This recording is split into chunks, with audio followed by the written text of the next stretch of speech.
SSLC ಪರೀಕ್ಷೆಗಳು ಸಮೀಪಿಸುತ್ತಿದ್ದವು. ಅಂದು ಭಾನುವಾರ ಬೆಳಗ್ಗೆ ಪಾಠ ಮುಗಿಸಿ ಪೇಪರ್ ಓದುತ್ತಾ ಅಮೃತ ಕುಳಿತಿದ್ದಳು. ಗಾಡಿ ಒರೆಸುತ್ತಿದ್ದ ಶೇಖರ್ ಕೇಳಿದ, ಮುಂದಿನ ತಿಂಗಳು 6ನೇ ತಾರೀಕು ನಮ್ಮ ಅಲೋಕ್ನ ಹುಟ್ಟಿದ ಹಬ್ಬ ಅಲ್ವಾ? ಹೌದು, ನಾನು ಮರ್ತೇ ಬಿಟ್ಟಿದ್ದೆ. ಸದ್ಯ ಅಲೋಕ್ ಅಂತ ಒಬ್ಬ ಮಗ ಇರುವ ವಿಚಾರನ ನೀನು ಮರ್ತಿಲ್ವಲ್ಲ, ಅದು ನನ್ನ ಪುಣ್ಯ. ನೀವು ಸುಮ್ಮನೆ ನನ್ನನ್ನು ಹಂಗಿಸ್ಬೇಡಿ. ಬರ್ತ್ಡೇ ಹೇಗೆ ಮಾಡೋಣ ಹೇಳಿ. ನನ್ನ ಸಲಹೆಯಂತೆ ಕೇಳ್ತೀಯಾ? ನಿನಗೇನು ಅನಿಸಿದ್ಯೋ ಅದು ಹೇಳು. ನೋಡ್ರಿ, ಬರ್ತ್ಡೇನ ಸಿಂಪಲ್ಲಾಗಿ ಮನೆಯಲ್ಲೇ ಮಾಡೋಣ. ಬೆಳಗ್ಗೆ ದೇವಸ್ಥಾನಕ್ಕೆ ಹೋಗಿ ಬಂದು ಮನೆ ಮಟ್ಟಿಗೆ ಹಬ್ಬದ ಅಡುಗೆ ಮಾಡಿಕೊಳ್ಳೋಣ. ಸಾಯಂಕಾಲ ಸುತ್ತಮುತ್ತ ಇರುವ ಮಕ್ಕಳನ್ನು ಕರೆದು ಸಿಹಿ ಖಾರ ಕೊಡೋಣ. ಆಯಿತು, ಹಾಗೆ ಮಾಡೋಣ. ನಮ್ಮ ಅಮ್ಮನಿಗೊಂದು ಸೀರೆ ತರೋಣ. ಓ, ಅದಕ್ಕೇನು, ನಾನೇ ಹೇಳೋಣ ಅಂತಿದ್ದೆ ಎಂದಳು ಅಮೃತ. ನಿಮ್ಮ ತಾಯಿ ತಂದೆಗೂ ಕಾಗದ ಬರೆಯೋಣ. ಅದೆಲ್ಲ ಏನೂ ಬೇಡ, ಪರೀಕ್ಷೆಗಳು ನಡೆಯುತ್ತಾ ಇವೆ. ಅವರು ಹುಡುಗರನ್ನು ಬಿಟ್ಟು ಬರಲ್ಲ. ಶೇಖರ್ ಮಾತಾಡಲಿಲ್ಲ. ಹೆತ್ತ ತಾಯಿ ತಂದೆಯ ಮೇಲೆ ಅಭಿಮಾನವಿಲ್ಲದ ಹೆಂಡತಿ ತನ್ನ ತಾಯಿಗೆ ಸೀರೆ ತರಲು ಒಪ್ಪಿದ್ದು ಆಶ್ಚರ್ಯವೆನ್ನಿಸಿತು. ನಿಧಾನವಾಗಿ ಕುಳಿತು ಯೋಚಿಸಿದಾಗ ಅದಕ್ಕೆ ಕಾರಣ ಹೊಳೆದು ಮನಸ್ಸು ವ್ಯಾಕುಲಗೊಂಡಿತು. ಅಮ್ಮ ಅಡುಗೆಯವಳ ತರಹ ಅಡುಗೆ ಮಾಡಿಕೊಂಡು ಆಯಾ ತರಹ ಮಗುನ ನೋಡಿಕೊಳ್ಳುವುದಕ್ಕೆ ಈ ಉಪಚಾರ. ಅಮ್ಮನಿಗೇನು ಕಡಿಮೆ ವಯಸ್ಸಾಗಿದೆಯೇ? ಸೊಸೆಯಾದವಳು ಒಂದು ದಿನ ಕೂಡಿಸಿ ಅಡುಗೆ ಮಾಡಿ ಬಡಿಸಬಾರದೆ? ಬೆಳಗ್ಗೆ ಎದ್ದು ಕಾಫಿ ಕೂಡ ಬೆರೆಸಿಕೊಳ್ಳದೆ ಅತ್ತೆ ಒಂದು ಕಪ್ ಸ್ಟ್ರಾಂಗ್ ಕಾಫಿ ಅಂತ ಮಾಣಿಗೆ ಹೇಳುವಂತೆ ಆರ್ಡರ್ ಮಾಡುತ್ತಾಳಲ್ಲ, ಇದು ಸರಿಯೇ? ಇವಳ ತಾಯಿ ತಂದೆಯರು ಮಗಳಿಗೆ ಬುದ್ಧಿ ಹೇಳಬಾರದೆ ಎನ್ನಿಸಿತು. ಹುಟ್ಟಿದ ಹಬ್ಬ ಸರಳವಾಗಿ ನಡೆಯಿತು. ತಮಗೆ ತಂದ ಸೀರೆ ನೋಡಿ ತುಂಬ ಸಂತಸಪಟ್ಟರು. ಅಂದು ರಾತ್ರಿ ಊಟಕ್ಕೆ ಕುಳಿತಾಗ ಅಮೃತ ಹೇಳಿದ್ಲು,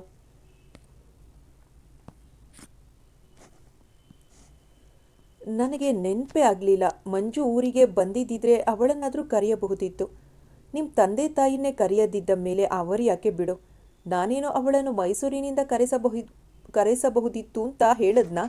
ನಮ್ಮ ಚಿಕ್ಕಪ್ಪನ ಮಗಳವಳು, ಒಂದೇ ಊರಿನಲ್ಲಿ ಇದ್ದಾರಲ್ಲ ಅಂತ ಹೇಳಿದೆ. ನಮ್ಮ ಚಿಕ್ಕಪ್ಪನ ಮಗ ಮುಂದಿನ ಬೀದಿಯಲ್ಲೇ ಇದ್ದಾನೆ. ಅಮ್ಮನ ಅಣ್ಣನ ಮಗಳು ಪಾರ್ಕ್ ಹತ್ತಿರಾನೇ ಇದ್ದಾಳೆ. ನಿನ್ನ ಸೋದರ ಮಾವನ ಮಗಳು ಬಸ್ ಸ್ಟಾಪ್ ಹತ್ತಿರಾನೇ ಇದ್ದಾರಲ್ವಾ, ಅವರನ್ನೆಲ್ಲ ಕರೆಯಬಹುದಿತ್ತಲ್ವಾ? ಶೇಖರ್ ಕೇಳ್ದ.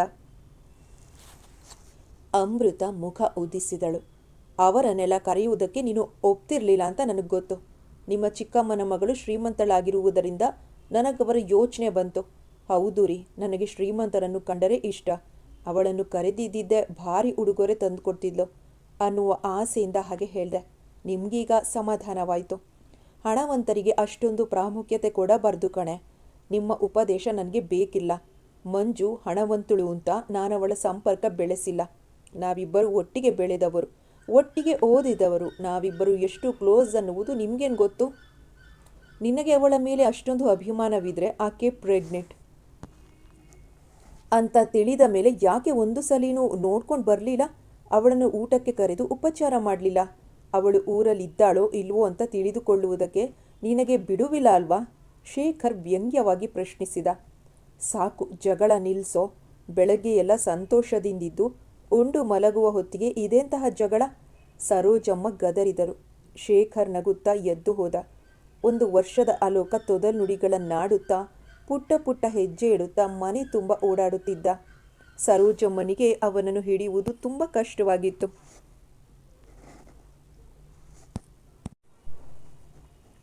ಅಮೃತ ತನ್ನ MS-ಗೆ ಸಂಬಂಧಿಸಿದಂತೆ ಸಂಪರ್ಕ ಶಿಬಿರದ ತರಗತಿಗೆ ಹೊರಟು ಹೋಗಿದ್ಲು. ಅವಳು 20 ದಿನ ಬರುವಂತಿರಲಿಲ್ಲ. ಶೇಖರನಿಗೆ ಈಗ ಬೇರೆ ಬ್ರಾಂಚ್ಗೆ ಅವಳು 20 ದಿನ ಬರುವಂತಿರಲಿಲ್ಲ. ಶೇಖರನಿಗೆ ಈಗ ಬೇರೆ ಬ್ರಾಂಚ್ಗೆ ವರ್ಗವಾಗಿತ್ತು. ಕೈ ತುಂಬ ಕೆಲಸವೂ ಇರ್ತಿತ್ತು. ಅವನಿಗೆ ಮೊದಲಿನಂತೆ ತಾಯಿಗೆ ಸಹಾಯ ಮಾಡಲಾಗುತ್ತಿರಲಿಲ್ಲ. ಅವನೇ ಒಂದು ದಿನ ಕೇಳ್ದ, ಅಮ್ಮ, 10-12 ವರ್ಷದ ಹುಡುಗಿಯೊಬ್ಬಳನ್ನು ಹುಡುಕ್ಬಾರ್ದಾ? ಯಾಕಪ್ಪ? ಅಲೋಕನ ನೋಡಿಕೊಳ್ಳುವುದಕ್ಕೆ. ಇತ್ತೀಚೆಗೆ ಅವನನ್ನು ಹಿಡಿಯಕ್ಕೆ ಕೈಲಾಗ್ತಿಲ್ವಲ್ಲ. ಅಮೃತ ಒಪ್ತಾಳೇನೋ?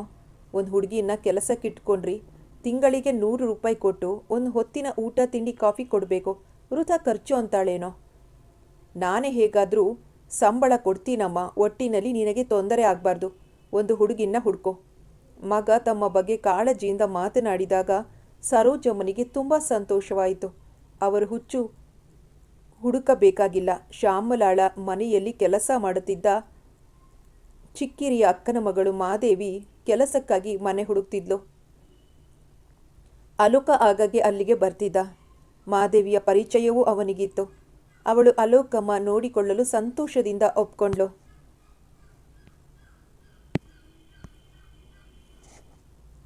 ಮಾದೇವಿ ಕೆಲಸಕ್ಕೆ ಬರಲಾರಂಭಿಸಿದ ಮೇಲೆ ಸರೋಜಮ್ಮನಿಗೆ ಎಷ್ಟು ಬಿಡುವು ದೊರೆಯಲಾರಂಭಿಸಿತು. ಕೆಲಸದವಳು ಬರುವುದು ತಡವಾಗುವುದೆಂದು ಸರೋಜಮ್ಮ ಪ್ರತಿದಿನ ಬೆಳಗ್ಗೆ ತಾವೇ ಬಾಗಿಲಿಗೆ ನೀರು ಹಾಕ್ತಿದ್ರು. ಮಾದೇವಿ ಬೆಳಗ್ಗೆ 6:30 ಗಂಟೆಗೆ ಬರ್ತಿದ್ಲು. ಅಲೋಕ ಏಳುತ್ತಿದ್ದುದು 7:30 ಗಂಟೆಗೆ. ಮಾದೇವಿ ಬಾಗಿಲಿಗೆ ನೀರು ಹಾಕಿ ಅತ್ಯವಶ್ಯಕವಾಗಿ ಬೇಕಾಗಿದ್ದ ಒಂದೆರಡು ಪಾತ್ರೆಗಳನ್ನು ತೊಳೆದು ಕೊಡುತ್ತಿದ್ದಳು. ಅಲೋಕ ಎದ್ದ ಮೇಲೆ ಅವನನ್ನು ಒಂದು ಕ್ಷಣ ಬಿಟ್ಟಿರುತ್ತಿರಲಿಲ್ಲ. ಅವನ ಸಮಸ್ತ ಜವಾಬ್ದಾರಿಯನ್ನು ಅವಳೇ ತೆಗೆದುಕೊಂಡಿದ್ದಳು. ಸಮಯವೆಂದರೆ ಅಂಗಡಿಗೂ ಹೋಗಿ ಬರುತ್ತಿದ್ದಳು. 20 ದಿನಗಳ ನಂತರ ಊರಿಗೆ ಬಂದ ಅಮೃತ ಮಗುವನ್ನಾಡಿಸುತ್ತಾ ಕುಳಿತಿದ್ದ ಮಾದೇವಿಯನ್ನು ನೋಡಿದ್ರೂ ಏನೂ ಪ್ರಶ್ನಿಸಲಿಲ್ಲ. ಸ್ನಾನ ಮಾಡಿ ಕಾಫಿ ತಿಂಡಿ ಮುಗಿಸಿ ಮಲಗಿದವಳು 2 ಗಂಟೆಗೆ ಎದ್ದಳು. ಪುನಃ ಊಟದ ನಂತರ ಮಲಗಿ 6 ಗಂಟೆಗೆ ಎದ್ದಳು. ಆ ವೇಳೆಗೆ ಶೇಖರ್ ಮಗುವನ್ನು ಹೊರಗೆ ಕರೆದೊಯ್ದಿದ್ದ. ಅದು ವಾಪಸ್ಸಾಗುವ ವೇಳೆಗೆ ನಿದ್ರೆ ಬಂದು ಮಲಗಿಬಿಟ್ಟಿತ್ತು. ಮರುದಿನ ಬೆಳಗ್ಗೆ ತಮ್ಮ ಮನೆಯಲ್ಲಿ ಓಡಾಡುತ್ತಿದ್ದ ಮಾದೇವಿಯನ್ನು ನೋಡಿ ಕೇಳಿದ್ಲು, ಈ ಹುಡುಗಿ ಯಾಕೆ ಇಲ್ಲಿದ್ದಾಳೆ? ಅಲೋಕನ್ನ ನೋಡಿಕೊಳ್ತಿದ್ದಾಳೆ. ನೀವೇ ಗೊತ್ತು ಮಾಡಿಕೊಂಡ್ರಾ? ಹೌದು, ನನಗೆ ಬೇರೆ ಬ್ರಾಂಚ್ಗೆ ವರ್ಗವಾಗಿದೆ. ನಾನು 8:45 ಗಂಟೆಗೆಲ್ಲ ಮನೆ ಬಿಡಬೇಕು. ಅಮ್ಮನಿಗೆ ಮಗುನ ನೋಡಿಕೊಳ್ಳುವುದಕ್ಕಾಗಲ್ಲ. ಅಲೋಕ ಈಗ ಮನೆ ತುಂಬ ಓಡಾಡ್ತಾನೆ. ಅಡುಗೆ ಕೆಲಸ ಮಾಡಿಕೊಂಡು ಅಮ್ಮ ಹೇಗೆ ಅವನನ್ನು ನೋಡಿಕೊಳ್ತಾಳೆ? ಅವಳಿಗೆಷ್ಟು ಸಂಬಳ? 100 ರೂಪಾಯಿ. ಬೆಳಗ್ಗೆ ಊಟ ತಿಂಡಿ ಕಾಫಿ ಅಷ್ಟೆಲ್ಲ ಖರ್ಚು ಮಾಡುವುದರ ಬದಲು ಮಗುನ ಬೇಬಿ ಸಿಟ್ಟಿಂಗ್ನಲ್ಲಿ ಬಿಡಬಹುದಿತ್ತು. ಈಗಲೂ ಬಿಡು, ಯಾರು ಬೇಡ ಅಂತಾರೆ. ಆದರೆ ಅವನನ್ನು ಕರೆದುಕೊಂಡು ಹೋಗಿ ಬಿಡುವ, ಅಲ್ಲಿಂದ ವಾಪಸ್ಸು ಕರೆತರುವ ಜವಾಬ್ದಾರಿ ನಿನ್ನದೇ ಅನ್ನುವುದನ್ನು ಮರೆಯಬೇಡ. ಅಮೃತ ಉತ್ತರ ಕೊಡಲಿಲ್ಲ. ಅವಳಿಗೆ ಅಂತಹ ಕೆಲಸಗಳನ್ನು ಮಾಡಲು ಬಿಡುವೂ ಇರಲಿಲ್ಲ, ಮನಸ್ಸೂ ಇರಲಿಲ್ಲ. ತಾನು ಮಗುವನ್ನು ಬೇಬಿ ಸಿಟ್ಟಿಂಗ್ನಲ್ಲಿ ಬಿಟ್ಟರೆ ಅತ್ತೆ ಕಿರಿಯ ಮಗನ ಬಳಿ ಹೋಗಬಹುದು. ಆಗ ತನಗೆ ತೊಂದರೆ ಎನ್ನಿಸಿತು. ಆದ್ದರಿಂದ ಅವಳು ವಾದ ಮಾಡದೆ ಸುಮ್ಮನಾದಳು. ಮಾದೇವಿ ಚುರುಕು ಹುಡುಗಿ, ಅವಳಿಂದ ಬಹಳ ಸಹಾಯವಾಗುತ್ತದೆ ಎಂದು ಅಮೃತಾಗೆ ನಿಧಾನವಾಗಿ ಅರ್ಥವಾಯಿತು. ಅವಳು ಕೆಲಸಕ್ಕೆ ಹೊರಡುತ್ತಿದ್ದಂತೆ ವ್ಯಾನಿಟಿ ಬ್ಯಾಗ್, ಗಾಗಲ್ಸ್, ಕರ್ಚೀಫ್, ಚಪ್ಪಲಿ ತಂದು ಕೊಡುತ್ತಿದ್ದಳು.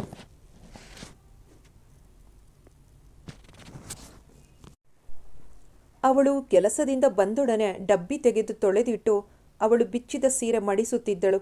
ಅವಳ ಬಟ್ಟೆಗಳನ್ನು ಐರನ್ ಮಾಡಿಸಿ ತರುತ್ತಿದ್ದಳು. ಅವಳು ಹೇಳಿದ ಕೆಲಸಗಳನ್ನೆಲ್ಲ ಗೊಣಗದೆ ಮಾಡ್ತಿದ್ಲು.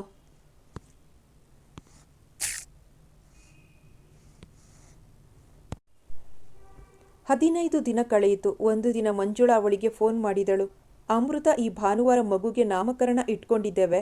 ನೀನು ಶೇಖರ್ ಅಲೋಕ್ ಎಲ್ಲರೂ ತಪ್ಪದೆ ಬರಬೇಕು. ನೀನು ಯಾವಾಗ ಊರಿಗೆ ಬಂದೆ? ನಾನು ಬಂದು ವಾರವಾಯಿತು. ನನ್ನ ಮಗಳಿಗೊಂದು ಒಳ್ಳೆಯ ಹೆಸರು ಆರಿಸು. ಅಮೃತ ಅಂದೇ ಸಾಯಂಕಾಲ ಗಂಡನಿಗೆ ವಿಷಯ ತಿಳಿಸಿದಳು. ನೀನು ಹೋಗಿ ಬಾ, ನಾನು ಬರಲ್ಲ ಎಂದ ಶೇಖರ್. ಯಾಕೆ ಬರಲ್ಲ? ಯಾಕೆ ಬರಬೇಕು?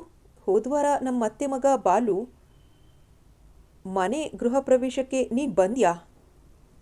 ನನಗೆ ಓದಿಕೊಳ್ಳುವುದಿತ್ತು. ಈಗೇನು ನಿನ್ನ ಪರೀಕ್ಷೆ ಮುಗಿದು ಹೋಗಿದ್ಯಾ? ನಿನಗೇನೂ ಓದೋದಿಲ್ವಾ? ನಿನ್ನ ಕಡೆಯವರನ್ನು ಕಂಡ್ರೆ ನಿನಗೆ ಅಭಿಮಾನ. ಅದೇ ನಮ್ಮ ಕಡೆಯವರ ಬಗ್ಗೆ ನಿನಗೆ ಅಸಡ್ಡೆ. ಹೋಗೋದಾದರೆ ನೀನೊಬ್ಬಳು ಹೋಗ್ಬಾ. ಮಂಜು ಅಲೋಕನನ್ನು ಕರೆದುಕೊಂಡು ಬರಕ್ಕೆ ಹೇಳಿದ್ದಾಳೆ ರೀ. ಧಾರಾಳವಾಗಿ ಕರ್ಕೊಂಡು ಹೋಗು. ಅಮ್ಮ ಅವರಣ್ಣನ್ನು ನೋಡ್ಕೊಂಡು ಬರಬೇಕು ಅಂತಿದ್ದಾಳೆ. ನಾನು ಕರ್ಕೊಂಡು ಹೋಗಿ ಬರ್ತೇನೆ. ನನ್ನೊಬ್ಬಳ ಕೈಲಿ ಅವನನ್ನು ನೋಡ್ಕೊಳ್ಳೋಕ್ಕಾಗಲ್ಲಪ್ಪ. ನೀವು ಬಂದರೆ ಅವನನ್ನು ಕರೆದುಕೊಂಡು ಹೋಗ್ತೀನಿ, ಇಲ್ದಿದ್ರೆ ಇಲ್ಲ. ನಾನು ಬರಲ್ಲ. ಅಲೋಕನ್ನೇ ನಾವೇ ಕರೆದುಕೊಂಡು ಹೋಗ್ತೇವೆ. ನೀನೊಬ್ಬಳೇ ಹೋಗ್ಬಾ. ಭಾನುವಾರ ಅಮೃತ ದೊಡ್ಡ ಝರಿ ಅಂಚಿನ ಕಡು ಕೆಂಪು ಬಣ್ಣದ ಕಲ್ಕತ್ತಾ ಕಾಟನ್ ಸೀರೆಯುಟ್ಟು ಝರಿ ಅಂಚಿನ ಬ್ಲೌಸ್ ತೊಟ್ಟು ಸಿದ್ಧಳಾದಳು. ಅದಕ್ಕೆ ಒಪ್ಪುವ ಕೃತಕ ಆಭರಣ ಧರಿಸಿ ತನ್ನ ಕೂದಲನ್ನು ಹಾರಾಡಲು ಬಿಟ್ಟು ಕ್ಲಿಪ್ ಹಾಕಿದಳು. ತಿಂಗಳ ಹಿಂದೆ ತನ್ನ ಕೂದಲನ್ನು ಯು ಶೇಪ್ ಮಾಡಿಸಿದ್ದಳು. ರೀ, ನಾನು ಹೇಗೆ ಕಾಣಿಸ್ತಿದ್ದೀನಿ? ಅಪ್ಸರೆ ತರಹ ಇದ್ದೀಯಾ? ಹೋಗ್ಬಾ. ರೀ, ನನ್ನನ್ನು ಡ್ರಾಪ್ ಮಾಡಿಬಿಡ್ರಿ. ಸಾರಿ ಅಮ್ಮು, ನಾನು ನಿನ್ನನ್ನು ಡ್ರಾಪ್ ಮಾಡಲು ಬಂದರೆ ನಿಮಗೆ 9 ಗಂಟೆ ಬಸ್ಸು ತಪ್ಪಿ ಹೋಗುತ್ತೆ. ಅಮೃತ ಗೊಣಗಿಕೊಂಡೆ ಹೊರಟ್ಲು. ಮಂಜು ತಾಯಿ ತಂದೆ ಬಂದಿದ್ದರು. ಮಂಜು ಅವಳ ಅತ್ತೆ ಮಾವ ಎಲ್ಲರೂ ಅಲೋಕನ ಬಗ್ಗೆ ಕೇಳಿದಾಗ ಅವಳಿಗೆ ತಾನು ಅವನನ್ನು ಕರೆತರಬೇಕಿತ್ತು ಎನ್ನಿಸಿತು. ಅಮೃತ, ನಾನು ನಿನ್ನ ಹತ್ತಿರ ತುಂಬ ಮಾತಾಡಬೇಕು. ಮುಂದಿನ ಭಾನುವಾರ ಬೆಳಗ್ಗೆನೇ ಬರ್ತೀಯಾ? ನಿಮ್ಮ ಅತ್ತೆ ಮಾವ ಗಂಡ ಏನೂ ಅನ್ನಲ್ವಾ? ಅವ್ರು ಯಾಕೆ ಅಂತಾರೆ? ನಮ್ಮ ಯಜಮಾನ್ರಂತೂ ಭಾನುವಾರಗಳಲ್ಲಿ ಮನೆಯಲ್ಲೇ ಇರಲ್ಲ. ನಾನು ಅಲೋಕನ್ನು ಕರ್ಕೊಂಡು ಬರಲಾ? ಅದನ್ನು ಕೇಳಬೇಕೇನೆ. ನಮ್ಮ ಮನೆ ಕೆಲಸದವಳ ಮಗಳು, ಚಿಕ್ಕಿ ನೋಡ್ಕೊಳ್ತಾಳೆ. ಮಗುಗೆ ಏನು ಹೆಸರಿಟ್ರಿ? ನಮ್ಮ ಅತ್ತೆ ಮಾವ ಲಕ್ಷ್ಮಿ ಅಂತ ಹೆಸರು ಇಟ್ಟಿದ್ದಾರೆ. ನಮ್ಮ ಯಜಮಾನರಿಗೆ ಅದು ಹಿಡಿಸ್ಲಿಲ್ಲ, ಲಹರಿ ಅಂತ ಇಟ್ಟಿದ್ದಾರೆ. ಅಮೃತ ಆಕಾರದಿಂದ ಹಕಾರದವರೆಗೆ ಬರೆದುಕೊಂಡು ಬಂದಿದ್ದ ಹೆಸರುಗಳ ಪಟ್ಟಿ ಪರ್ಸ್ನಲ್ಲೇ ಉಳಿಯಿತು. ಅವಳು ಮನೆಗೆ ಬರುವ ವೇಳೆಗೆ ಗಂಟೆ 4 ಆಗಿತ್ತು. ಸಾಯಂಕಾಲದ ಆರತಿ ಕಾರ್ಯಕ್ರಮಕ್ಕೆ ಇರಲು ಅವಳು ಇಷ್ಟಪಟ್ಟಿರಲಿಲ್ಲ. ಮಂಜುಳಾ ಶ್ರೀಮಂತ ಸುಂದರ ವಿದ್ಯಾವಂತ ಪತಿಯ ಕೈ ಹಿಡಿದು ಕೂಡ ಸುಖವಾಗಿಲ್ಲವೆಂದು ತಿಳಿದು ಅವಳಿಗೆ ವಿಚಿತ್ರ ರೀತಿಯಲ್ಲಿ ಸಮಾಧಾನವಾಗಿತ್ತು. ಗಂಡನನ್ನು ಮೋಹನನಿಗೆ ಹೋಲಿಸಿಕೊಂಡಾಗ ಒಂದು ರೀತಿಯ ಅವರ್ಣನೀಯ ಆನಂದವಾಗಿತ್ತು. ಭಾನುವಾರ ಮಂಜು ತನ್ನ ಕಷ್ಟ ಸುಖ ಹೇಳಿಕೊಳ್ಳುತ್ತಾಳೇನೋ ಅನ್ನಿಸಿತು. ಅಮೃತ ಮನೆಗೆ ಹೊರಟು ಹೋದ ಮೇಲೆ ಮಂಜುಳಾಗೆ ತಾನವಳನ್ನು ಭಾನುವಾರ ಬರಲು ಹೇಳಬಾರ್ದಿತ್ತು ಅನ್ನಿಸ್ತು. ಅವಳಿಗೆ ಅಮೃತಾಳ ಸ್ವಭಾವ ಚೆನ್ನಾಗಿ ಅರ್ಥವಾಗಿತ್ತು. ಅವಳಿಗೆ ಯಾವಾಗಲೂ ಇನ್ನೊಬ್ಬರನ್ನು ಕಂಡರೆ ಹೊಟ್ಟೆ ಕಿಚ್ಚು. ಯಾರಾದರೂ ಹಾಳಾದರೆಂದರೆ ಹಿಗ್ಗುವ ದುರ್ಬುದ್ಧಿ. ಅಂತಹವಳ ಎದುರಿಗೆ ತನ್ನ ಗಂಡನ ಬಗ್ಗೆ ಹೇಳಿದ್ರೆ ಅವಳು ಸುಮ್ಮನಿರುತ್ತಾಳೆಯೇ? ಎಲ್ಲರ ಬಳಿಯೂ ಇದೇ ವಿಚಾರ ಹೇಳಿಕೊಂಡು ಬರ್ತಾಳೆ. ಆಗ ತನ್ನ ಮರ್ಯಾದೆ ಏನು ಉಳಿಯುತ್ತೆ ಎನ್ನಿಸಿತು. ಅವಳು ಶನಿವಾರ ಬೆಳಗ್ಗೆ ಅಮೃತಾಗೆ ಫೋನ್ ಮಾಡಿ ಹೇಳಿದ್ಲು, ಸಾರಿ ಅಮ್ಮೋ, ನಾವೆಲ್ಲ ನಾಳೆ ಒಂದು ಮದುವೆಗೆ ಹೋಗ್ತಿದ್ದೇವೆ. ನಾನು ಪುನಃ ಫೋನ್ ಮಾಡ್ತೀನಿ, ಆ ದಿನ ಬಾ ಎಂದಳು. ಅಮೃತ, ಹಾಗೆ ಆಗಲಿ ಕಣೆ, ನಾನೇ ಫೋನ್ ಮಾಡೋಣ ಅಂತಿದ್ದೆ. ನಾನು MSc ಪರೀಕ್ಷೆ ತೆಗೆದುಕೊಂಡಿದ್ದೇನಲ್ವಾ, ಓದೋದು ತುಂಬ ಇರುತ್ತೆ ಅಂದ್ಲು. ಫೋನ್ ಕೆಳಗಿಟ್ಟು ಮಂಜುಳಾ ನಿಟ್ಟುಸಿರು ಬಿಟ್ಟಳು. ತಾನು ಅಮೃತಾಳಂತೆ ಓದಿ ಕೆಲಸಕ್ಕೆ ಸೇರಿದ್ದಿದ್ದರೆ ಕೆಲಸದ ನೆಪದಲ್ಲಿಯಾದರೂ 5-6 ಗಂಟೆಗಳ ಕಾಲ ಹೊರಗಿರಬಹುದಿತ್ತು ಅಂದ್ಕೊಂಡ್ಳು. ಮಗುವಿಗಿರುವುದರಿಂದ ಅವಳಿಗೆ ಹೊತ್ತು ಹೋಗುತ್ತಿತ್ತು. ಮಗುವಿರುವುದರಿಂದ ಮೋಹನನಿಗಂತೂ ಅವಳ ಬಗ್ಗೆ ಅಂತಹ ಅಕ್ಕರೆ ಇರಲಿಲ್ಲ. ಮಗುವನ್ನು ಕೊಂಚ ಮಾತನಾಡಿಸುತ್ತಿದ್ದ, ಅಪರೂಪಕ್ಕೆ ಎತ್ತಿಕೊಳ್ಳುತ್ತಿದ್ದ. ತಾಯಿ ತಂದೆಯರ ಬಗ್ಗೆ ಭಯ ಭಕ್ತಿಯಾಗಲಿ ಗೌರವವಾಗಲಿ ಇರಲಿಲ್ಲ. ಗಂಡ ಮೊದಲಿಂದಲೂ ಶ್ರೀಕೃಷ್ಣ ಎಂದು ಅವಳಿಗೆ ಅರ್ಥವಾಗಿತ್ತು. ಅವನು ಹೊರಗಡೆ ಬೇರೆ ಬೇರೆ ಹುಡುಗಿಯರ ಜೊತೆ ಸಂಪರ್ಕ ಇಟ್ಟುಕೊಂಡಿದ್ದಾನೆಂಬ ಅನುಮಾನ ಅವಳಿಗೆ ಇದ್ದೇ ಇತ್ತು. ಆದರೆ ಇತ್ತೀಚೆಗೆ ಅವಳ ಅನುಮಾನ ದೃಢವಾಗಿತ್ತು. ಒಂದು ರಾತ್ರಿ ಅವಳು ಮಗುವನ್ನು ಮಲಗಿಸಿ ಹೊರಗೆ ಬಂದಾಗ ಅತ್ತೆ ಮಾವ ಮಾತನಾಡುತ್ತಿದ್ದುದು ಅವಳ ಕಿವಿಗೆ ಬಿದ್ದಿತ್ತು. ಅವಳ ಮಾವ ತುಂಬ ಬೇಸರದಿಂದ ಹೇಳ್ತಿದ್ರು, ನಿನ್ನ ಮಗ ಈ ಜನ್ಮದಲ್ಲಿ ಬದಲಾಗಲ್ಲ ಕಣೆ. ನಾವು ಆ ಹುಡುಗಿನ ತಂದು ಇವನಿಗೆ ಕಟ್ಟಿ ಅವಳ ಬಾಳು ಹಾಳು ಮಾಡಿದೆವು. ಯಾಕ್ರಿ ಹಾಗಂತೀರಾ? ಇವತ್ತು ಸಾಯಂಕಾಲ ವಾಕಿಂಗ್ ಹೋದಾಗ ನಮ್ಮ ಬೀದಿಯ ಕೊನೆಯಲ್ಲಿದೆಯಲ್ಲ ದೀಪ ಭಂಡಾರ್ಗೆ ಹೋಗಿದ್ದೆ. ಯಾಕೆ? ಊದಿನ ಕಡ್ಡಿ ತರಕ್ಕೆ ಹೋಗಿದ್ದೆ ಕಣೆ. ಪಕ್ಕದಲ್ಲಿ ಒಂದು ದೊಡ್ಡ ಬಳೆ ಅಂಗಡಿ ಇದೆ ನೋಡು. ಅವನು ಒಂದು ಚೀಟಿ ಒಂದು ಪ್ಯಾಕೆಟ್ ಕೊಟ್ಟು, ನಿಮ್ಮ ಮಗ ಕೇಳಿದ್ರು ಸರ್, ನಿಮ್ಮ ಕೈಯಲ್ಲೇ ಕೊಡ್ಲಾ ಅಂತ ಕೇಳ್ದ. ಆ ಚೀಟಿಯಲ್ಲಿ ಅಂಥದ್ದೇನು, ಅದೆಂತಹದ್ದು ಪೌಡರ್, ಕ್ರೀಮ್, ರೋಸ್ ಲಿಪ್ಸ್ಟಿಕ್, ಏನೇನೋ ಮಣ್ಣು ಮಸಿ ಇದ್ವು. ಬಿಲ್ಲು ಎಷ್ಟಾಗಿತ್ತು ಗೊತ್ತಾ? ಎಷ್ಟು? 1100 ಚಿಲ್ಡ್ರೆ. ಮಂಜು ಹೇಳಿದ್ದಾಳೇನೋ ರೀ. ಸುಮ್ಮನಿರು, ನೀನು ನಿನ್ನ ಮಗನ್ನ ವಹಿಸ್ಕೊಂಡು ಬರಬೇಡ. ಅವುಗಳ ಹೆಸರನ್ನು ನಿನ್ನ ಸೊಸೆ ಕೇಳಿದ್ದಾಳೋ ಇಲ್ವೋ? ಹಾಗಾದರೆ ಅದೆಲ್ಲ ಯಾರಿಗೆ ರೀ? ಯಾರೋ ಹೊಸ ಫ್ರೆಂಡ್ ಸಿಕ್ಕಿರಬೇಕು. ಹೋದ ಶನಿವಾರ ರಾಯರು ಊಟಿಗೆ ಹೋಗಿದ್ರಂತೆ. ಯಾವ ರಾಯರು? ಜಯಸಿಂಹ ಕಣೆ. ಯಾವುದೋ ಮದುವೆಗೆ ಊಟಿಗೆ ಹೋಗಿದ್ರಂತೆ. ನಿನ್ನ ಮಗ ಯಾವುದೋ ಹುಡುಗಿ ಜೊತೆ ಅಲ್ಲಿಗೆ ಬಂದಿದ್ನಂತೆ. ಆ ಹುಡುಗಿ ಮೇಕಪ್ನಲ್ಲಿ ಮುಳುಗಿ ಹೋಗಿದ್ಲು ಅಂದ ಜಯಸಿಂಹ. ಹೌದಾ? ಜಯಸಿಂಹ ನನ್ನ ಪ್ರಾಣ ಸ್ನೇಹಿತ. ಅವನಿಗೆ ಗೊತ್ತಿಲ್ಲದೆ ಇರೋದು ಏನಿದೆ ಹೇಳು? ಅನ್ಯಾಯವಾಗಿ ಆ ಹುಡುಗಿ ಬಾಳು ಹಾಳು ಮಾಡಿಬಿಟ್ಟಿಯಲ್ಲಯ್ಯ ಅಂತ ನನ್ನನ್ನು ಬೈದ ಕಣೆ. ಈಗ ಮಗು ಇದೆಯಲ್ಲ, ಇನ್ನಾದರೂ ಬುದ್ಧಿ ಬರುತ್ತದೇನೋ ನೋಡೋಣ. ಅವನಿಗೆ ಬುದ್ಧಿ ಬರೋದು ಒಂದೇ ಸಲ ಕಣೆ. ಕೈಕಾಲು ಮುರಿದುಕೊಂಡು ಹಾಸಿಗೆ ಹಿಡಿಯಬೇಕು. ಇವನ ಪ್ರೇಯಸಿಯರು ಥೂ ಚೀ ಅಂತ ಉಗುಳಬೇಕು. ಆಗಲೇ ಕಣೆ ಅವನು ಸರಿ ಹೋಗೋದು. ಬಿಡ್ತು ಅನಿ, ತಂದೆಯಾದ ನಿಮ್ಮ ಬಾಯಿಂದ ಇಂತಹ ಮಾತುಗಳು ಬರಬಾರ್ದು. ಹೊಟ್ಟೆ ಉರಿಯುವುದಿಲ್ವೇನೆ ಅನ್ಪೂರ್ಣ? ಮಗುವಾದ ಮೇಲಾದರೂ ಸರಿ ಹೋಗ್ತಾನೇನೋ ಅಂತ ಅಂದ್ಕೊಂಡಿದ್ದೆ. ಆ ನಿರೀಕ್ಷೆನೂ ಸುಳ್ಳಾಯ್ತಲ್ಲೇ. ದೂರದಿಂದ ಮಾತಾಡಿಸ್ತಾನೆ. ಬೆಣ್ಣೆ ಮುದ್ದೆ ಇದ್ದಂತಿರುವ ಮಗುನ ಕಂಡ್ರೆ ಎತ್ತಿಕೊಳ್ಬೇಕು ಅನ್ನುವ ಆಸೆನೇ ಹುಟ್ಟಲ್ವಾ? ಅನ್ಪೂರ್ಣಮ್ಮ ಏನು ಉತ್ತರ ಹೇಳಲು ಸಾಧ್ಯ? ಅದೇ ಕೊರಗು ಅವರನ್ನು ಕಾಡುತ್ತಿತ್ತು ತಾನೆ. ಹೋಗ್ಲಿ, ಸುಮ್ಮನಿರು. ಈ ವಿಚಾರ ಮಂಜು ಕಿವಿಗೆ ಬಿದ್ದರೆ ಅದೆಷ್ಟು ನೊಂದುಕೊಳ್ತಾಳೋ ಏನೋ ಎಂದರವರು. ಆದರೆ ಆ ಮಾತುಗಳು ಮಂಜುಳೆಯ ಕಿವಿಗೆ ಬಿದ್ದು ಕಾದ ಸೀಸವನ್ನು ಕಿವಿಗೆ ಸುರಿದಂತಾಗಿತ್ತು. ಹೃದಯದಲ್ಲಿ ಏನೋ ವೇದನೆ. ತನ್ನ ಅಳಲನ್ನು ಯಾರ ಬಳಿಯೂ ಹೇಳಿಕೊಳ್ಳಲಾಗದೆ ಅವಳು ಒದ್ದಾಡಿದಳು. ತನ್ನ ಕೊರಗಿಗೆ ಕೊನೆಯೇ ಇಲ್ಲವೇ ಅನ್ನಿಸ್ತು. ಜನರು ಹಣ ಹೊಂದಿದ್ದರೆ ಸಾಕು ಅಂತಾರೆ. ಆದರೆ ತನಗೆ ಇಷ್ಟೊಂದು ಆಸ್ತಿ ಪಾಸ್ತಿ ಇದ್ದು ಏನು ಪ್ರಯೋಜನ ಅನ್ನಿಸ್ತು. ಅವಳಿಗೆ ಎಷ್ಟೋ ಬಾರಿ ಡೈವೋರ್ಸ್ ತೆಗೆದುಕೊಳ್ಳಬೇಕೆನ್ನಿಸ್ತಿತ್ತು. ಮೈಸೂರಿನಲ್ಲಿದ್ದಾಗ ಮಗುವಾಗುವ ಮೊದಲು ಆ ನಿರ್ಧಾರ ಗಟ್ಟಿಯಾಗಿತ್ತು. ಆದರೆ ಹೆಣ್ಣು ಮಗುವಾದ ಮೇಲೆ ಒಂದು ರೀತಿಯ ಅಳುಕು ಅವಳನ್ನು ಕಾಡತೊಡಗಿತು. ನಾನು ಡೈವೋರ್ಸ್ ಮಾಡಿ ಅಮ್ಮನ ಮನೆ ಸೇರಬಹುದು, ಆದರೆ ತಂದೆ ಇಲ್ಲದ ನನ್ನ ಮಗುವಿನ ಭವಿಷ್ಯ ಏನಾಗಬಹುದು? ಮಗುವನ್ನು ಗಂಡ ತಾನೇ ಇಟ್ಟುಕೊಳ್ಳಲು ಬಯಸಿದ್ರೆ ಏನು ಮಾಡುವುದು? ನಾನು ಗಂಡನ ಮನೆ ಬಿಟ್ಟು ತವರು ಮನೆ ಸೇರಿದ್ರೆ ಅಮ್ಮ ಅಪ್ಪ ನೆಮ್ಮದಿಯಿಂದ ಇರುವರೆ ಎಂಬ ಯೋಚನೆಗಳು ತಲೆ ಕೆಡಿಸಿದಾಗ ಅವಳು ಡೈವೋರ್ಸ್ ವಿಚಾರ ಕೈಬಿಟ್ಟಿದ್ದಳು. ತಾನೊಂದು ಜೇಡರ ಬಲಿಯಲ್ಲಿ ಸಿಕ್ಕಿಕೊಂಡಿರುವಂತೆ ಅವಳಿಗೆ ಭಾಸವಾಗ್ತಿತ್ತು. ಅನ್ನಪೂರ್ಣಮ್ಮ ಮತ್ತು ಚಕ್ರವರ್ತಿಗಳ ಊಹೆ ಸುಳ್ಳಾಗಿರಲಿಲ್ಲ. ಅನಿರೀಕ್ಷಿತವಾಗಿ ಒಂದು ಪಾರ್ಟಿಯಲ್ಲಿ ಮೋಹನನಿಗೆ ಶೀಲಾ ಕುಲಕರ್ಣಿಯ ಪರಿಚಯವಾಗಿತ್ತು. ಮದುವೆಯಾದ ಹೊಸತ್ರಲ್ಲಿ ಮೋಹನ ಹೆಂಡತಿಯನ್ನು ಪಾರ್ಟಿಗಳಿಗೆ ಕರೆದೊಯ್ಯುತ್ತಿದ್ದುದುಂಟು. ಆದರೆ ಈಗ ಅವಳಿಗೆ ಬಿಡುವೂ ಇರ್ತಿರಲಿಲ್ಲ. ಅವನಿಗೆ ಆಸಕ್ತಿಯೂ ಇರಲಿಲ್ಲ. ತೀರಾ ಕುಲಕರ್ಣಿಯನ್ನು ಮೊದಲ ಬಾರಿಗೆ ನೋಡಿದಾಗ ತೀರಾ ಸಾಧಾರಣ ರೂಪದವಳು ಎನ್ನಿಸಿತು. ಆದರೆ ಅವಳ ಜೊತೆ ಮಾತನಾಡಲಾರಂಭಿಸಿದ ಮೇಲೆ ಅವಳ ಕಣ್ಣುಗಳಲ್ಲಿ ತೀವ್ರವಾದ ಸೆಳೆತ ಇರುವಂತೆ ಭಾಸವಾಗತೊಡಗಿತ್ತು. ಆ ಭಾವನೆ ಬಂದೊಡನೆ ಅವನ ಕಣ್ಣಿಗೆ ಅವಳು ಅದ್ವಿತೀಯ ಚೆಲುವೆಯಂತೆ ಕಾಣಿಸಿದ್ದಳು. ಚೆಲುವಿಗೆ ತಕ್ಕಂತಹ ಮಾತಿನ ಚಾಣಾಕ್ಷತನ ಅವಳಲ್ಲಿತ್ತು. ಜೊತೆಗೆ ತುಂಬ ದಿಟ್ಟತನದ ಹೆಣ್ಣು. ನಾಳೆ ಭಾನುವಾರ ನಿಮ್ಮ ಪ್ರೋಗ್ರಾಂ ಏನು? ಅವಳೇ ಕೇಳಿದ್ದಳು. ಸದ್ಯಕ್ಕೆ ಏನೂ ಇಲ್ಲ ಎಂದಿದ್ದನವನು. Shall we go to a film? ಕೇಳಿದ್ದಳವಳು. ಓಕೆ ಎಂದಿದ್ದನವನು. ಬೆಳಗ್ಗೆ 9 ಗಂಟೆಗೆ ನಮ್ಮನೆಗೆ ಬನ್ನಿ ಎಂದು ತನ್ನ ವಿಳಾಸ ನೀಡಿದ್ದಳವಳು. ಮರುದಿನ ಬೆಳಗ್ಗೆ ಅವನು ಶಿಸ್ತುಗಾರ ಪುಟ್ಟಸ್ವಾಮಿಯಂತೆ ಅಲಂಕರಿಸಿಕೊಂಡು ಕಾರ್ನಲ್ಲಿ ಅವಳ ಮನೆಗೆ ಹೋಗಿದ್ದ. ಜಯನಗರದ ಕಾಂಪ್ಲೆಕ್ಸ್ ಬಳಿ ಇದ್ದ ಅವಳ ಮನೆ ಅವಳಷ್ಟೇ ಸುಂದರವಾಗಿತ್ತು. ಕಪ್ಪು ಬಣ್ಣದ ಚೂಡಿದಾರ್ ಧರಿಸಿದ್ದ ಶೀಲಾ ಅವನಿಗೆ ಸ್ವಾಗತ ಬಯಸಿದ್ದಳು. ಸೊಗಸಾದ ಕಾಫಿ ಕೊಟ್ಟಿದ್ದಳು. ಒಳ್ಳೆಯ ಹೋಟೆಲ್ನಲ್ಲಿ ತಿಂಡಿ ತಿಂದು ಬನ್ನೇರುಘಟ್ಟಕ್ಕೆ ಹೋಗಿದ್ದರು. ಅಲ್ಲಿಂದ ಬಂದು ಹೋಟೆಲ್ನಲ್ಲಿ ಊಟ ಮಾಡಿ ಇಂಗ್ಲಿಷ್ ಸಿನಿಮಾ ನೋಡಿದ್ದರು. ಅವಳನ್ನು ಮನೆಯ ಹತ್ತಿರ ಬಿಡಲು ಹೋದಾಗ ಮತ್ತೆ ಅವನಿಗಾಗಿ ಕಾಫಿ ಮಾಡಿದ್ದಳು. ಒಂದು ದಿನದ ಓಡಾಟ ಅವನನ್ನು ಸಮೀಪಕ್ಕೆ ತಂದಿತು. ಅವರು ಬನ್ನೇರುಘಟ್ಟದಲ್ಲಿ ಐಸ್ ಕ್ರೀಮ್ ತಿಂತಿದ್ದಾಗ ಅವಳು ತನ್ನ ಕತೆ ಹೇಳಿದಳು. ಶ್ರೀಮಂತ ತಂದೆಯ ಒಬ್ಬಳೆ ಮಗಳವಳು. ತಾಯಿ ಇಲ್ಲದ ಮಗುವೆಂದು ಅವರು ಅವಳನ್ನು ತುಂಬ ಮುದ್ದಾಗಿ ಸಾಕಿದ್ದರು. ತಮ್ಮ ತಂಗಿಯ ಮಗನಿಗೆ ಕೊಟ್ಟು ಮದುವೆ ಮಾಡಿದ್ದರು. 18ರ ಹರೆಯದಲ್ಲೇ ಅವಳಿಗೆ ಮದುವೆಯಾಗಿತ್ತು.